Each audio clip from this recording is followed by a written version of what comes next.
Good day, I'm YI-TSUN.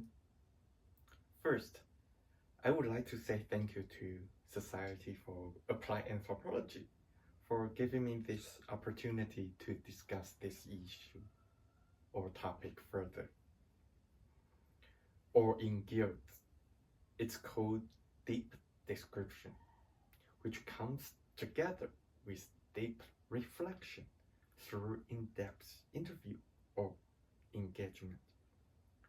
My first time for sharing this story was at another conference last year at Taiwan Society for Medical Anthropology. It was presented in traditional Chinese. I found this topic a little bit challenging at that time because of my participants' multiple stigmatized identity entangled with each other. That's one reason. The other reason is that I was also facing identity crisis myself when I tried to apply for permanent residency status in Australia after I completed my PhD study in the end of 2020, which was the first year of COVID-19 pandemic. So everything became new and known to me, and I believe everything became new and unknown to you as well. It took me a while to debunk those and then explore how each stigmatized identity impacted my research participants' life in different levels. Because of such, I was able to see how each of my participants' stigmatized identity has been intersected or intertwined with each other to shape and reshape their life. A draft has been submitted to Medical Anthropology Quarterly, which is now under review. Without being invited by a documentary film director to be a producer for a film documenting my research participants' life, I wouldn't be able to venture into different aspects of my research participants to cross boundaries. This has allowed me to truly feel and even reacquaint myself with one of my research participants through an outsider's perspective, which is a perspective of an anthropologist and an insider's role. I was also filmed in the documentary. My research participant in this presentation would like you guys to call him Hua Peng. My presentation today will be divided into 3 parts, including context, methods, narrative, and reflection. So, why did I feel this topic so difficult to handle? There is a passage that Hua Peng wrote to me through internet when he was in Taiwan and I was in Australia. I would like to invite everyone to feel how you would approach your relationship with an informant like Hua Peng when you could see or hear those words. Hua Peng once told me, I hope that if that day really comes, when I'm in hospice care, I hope to have a younger brother by my side to accompany me through my final journey. Actually, I have a pretty good impression on you. So let's consider that as a welcome gift. My sentiment at that time was a bit complicated. It was kind of mixing happiness and sadness.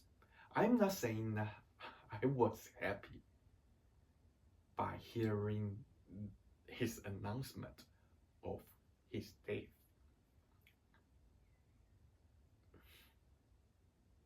Rather, I was quite sad.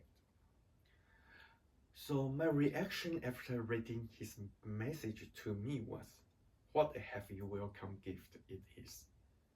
So I began to be very cautious in handling the distance and relationship between Huapeng and myself.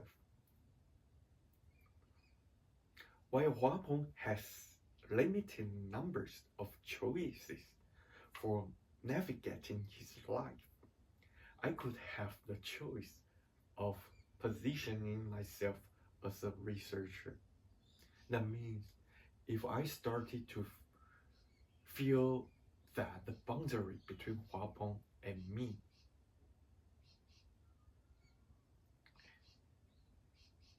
has been crossed, I could then position myself as a researcher to distance myself from Huapeng. So, through the different research methods and perspectives I adopted at different times, I divided my relationship with Huapeng into 3 stages.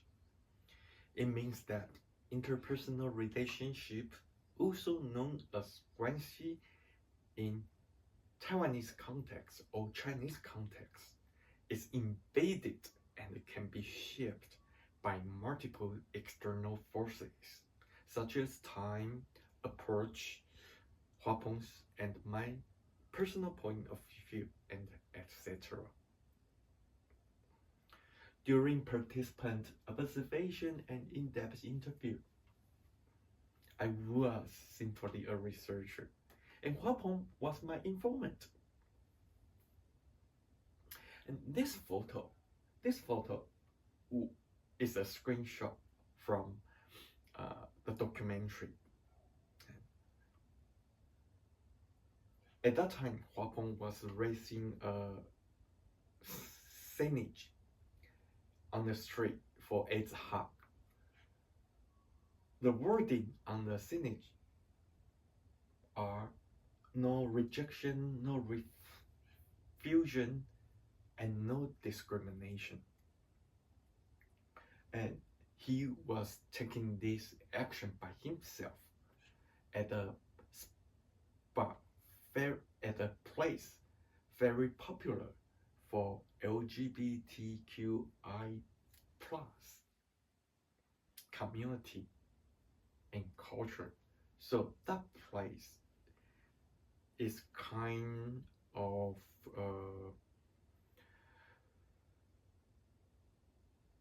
practice of gay culture in Taiwan.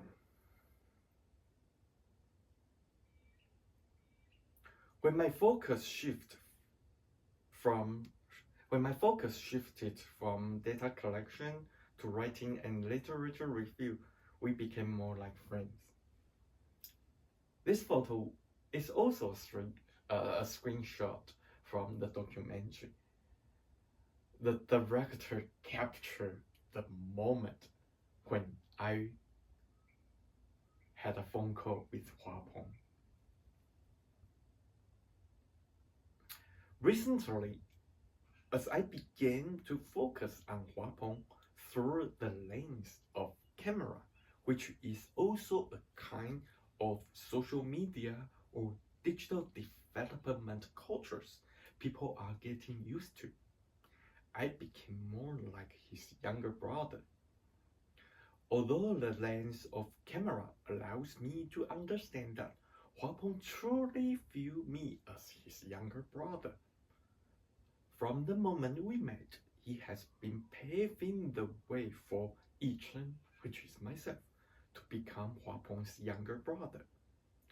Brotherhood is emphasized in gay culture, whether that's Taiwan or elsewhere. And this photo is also a screenshot from the documentary. And at that time, that was the period of post-COVID or even during COVID. And then Taiwanese government issued the quintuple stimulus vouchers for everybody, trying to boost the economy impacted by COVID-19 pandemic, as well as public health measures such as lockdown. And Huapeng used his vouchers to shop me a film director for Hapa. That means this is the way for him to show his care to me and the film director. Now, I will begin to discuss Huapeng's story in 3 parts. The first part is gazing across boundaries. Huapeng doesn't care at all if others knew about his AIDS or gay identity.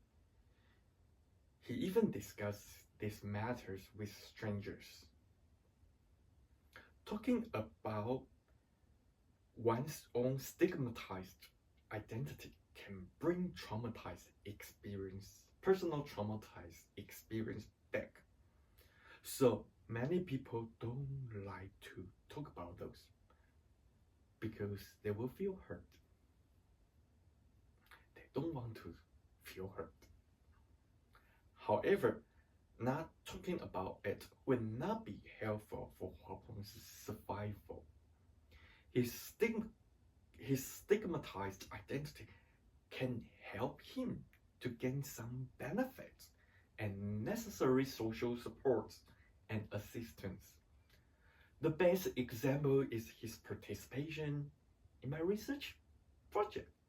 That's why I could share this with you all here. Huapeng is in need of support.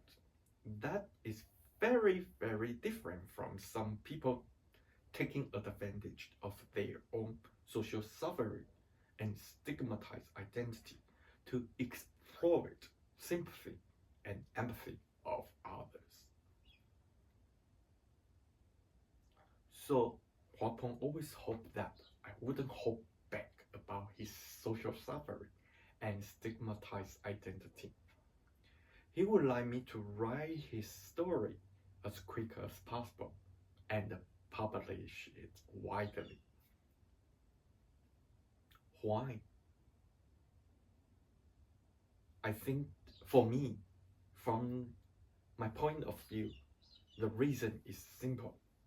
He would like to be visible, heard, and known by each of you. This is one participating in this study is one amongst a few opportunities for him to be seen as a person, as someone whose everyday life would finally become life valuable and meaningful to not only my study, but also to other audiences who are not going to further condemn him or who are not going to further judge him. How many people would like to approach someone who has multiple identities, including gay, AIDS, mental illness, and poverty, also known as low socioeconomic status, if there's no particular purpose, such as this study? I will leave this question here for you to reflect. When I first began narrating Huapeng's life story, I was truly bored in my writing. But as Huapeng began to trust me more and interact with me more like a friend or family member, I became reluctant for him to pour his heart out to me. There are several reasons. First, I want to hold research ethics. Secondly, I hope Huabong wouldn't have too many expectations about me and my study. Lastly, I didn't want Huabong to face unnecessary criticism or unfair judgment on his conduct after my work was made public. That indeed happened. In my thesis, I could still use pseudonym for Huapeng to reduce my own anxiety. But this is not possible with the documentary. However, I also feel that those parts should be kept. The reason is that removing it would make it difficult for me to engage with the audience for more discussion. More importantly, his stories, his suffering could not be heard by you. Okay, I shouldn't say too much more. I will just play the clip, the first clip that I really wanted to remove after his story jumped from text to video.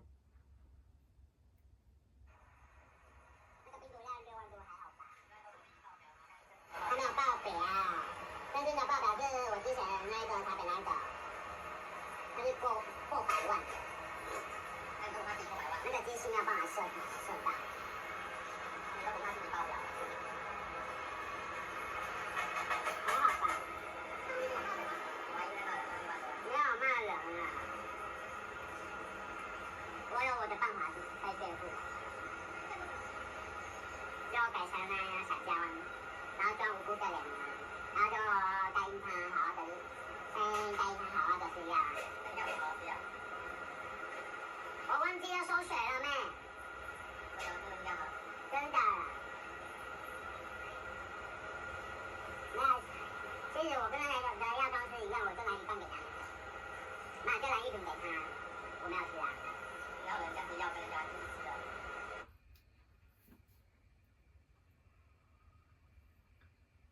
I will leave the video there, and if you have more question or feedback, just let me know later.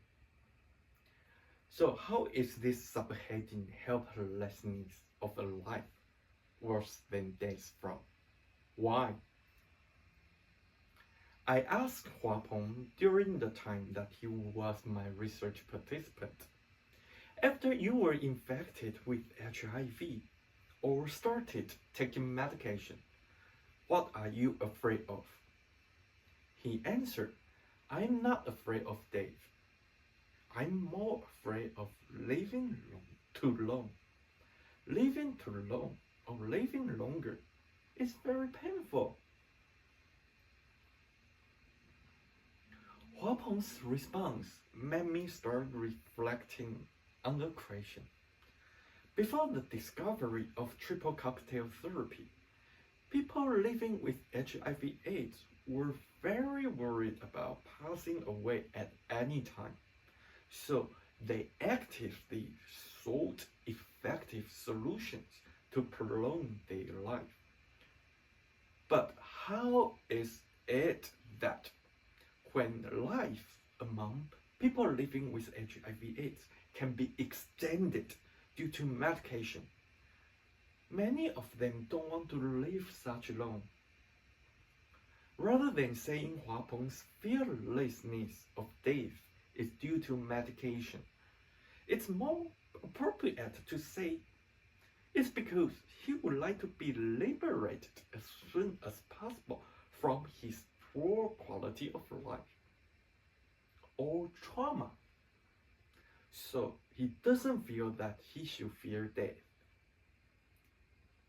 So that's his choice under free will or autonomy. If I could use a passage to describe Huapeng, I would say that Huapeng has always wanted to die. and he has indeed committed suicide for several times, but ultimately failed in a helpless manner each time. In the end, he always found the motivation to keep him alive again. What's his motivation then? He would just like to support other people in need. Now, let's continue watching the second clip from Huapeng's namesake documentary. 那你为什么觉得说杨辉哥哥可以帮你解决？要不然我也不知道该怎么办。可是你要自己要想一下。那你看这边还不错，还不错。所以你今天其实你是想来帮自己找地方。对啊。那你看了几个地方？没有，就那个。刚刚那一个。那你最想来的是其实是这里，对不对？就是这里大概不是你负担得起的地方。可是这样太远了，要走过来。所以你就想要，这是你的希望，也想要透过这样的机会，让你有机会来这边，对吧？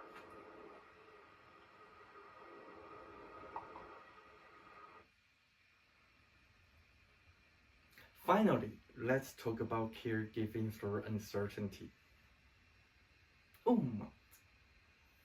During the COVID-19 pandemic, Huapeng met a young man. At first, they were not close and had only chatted occasionally.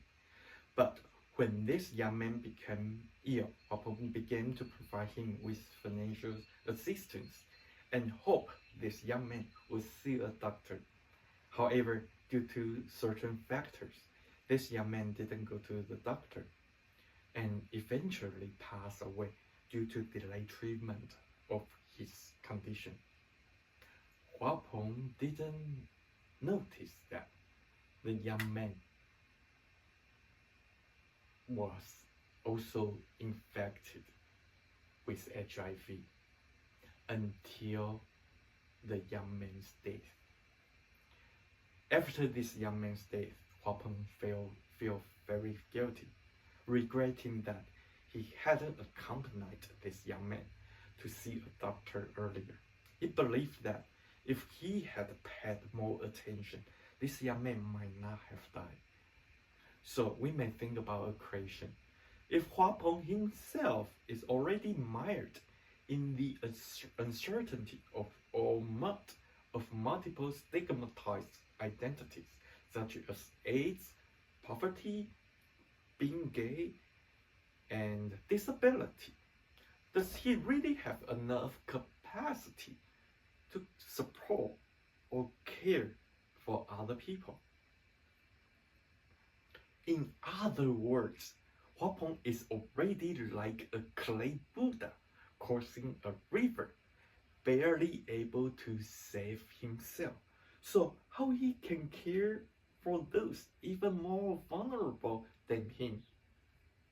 Now I will play the last clip, which shows the background of Huapeng looking after himself, his family, and the young man when his income decreased because of the COVID-19 pandemic.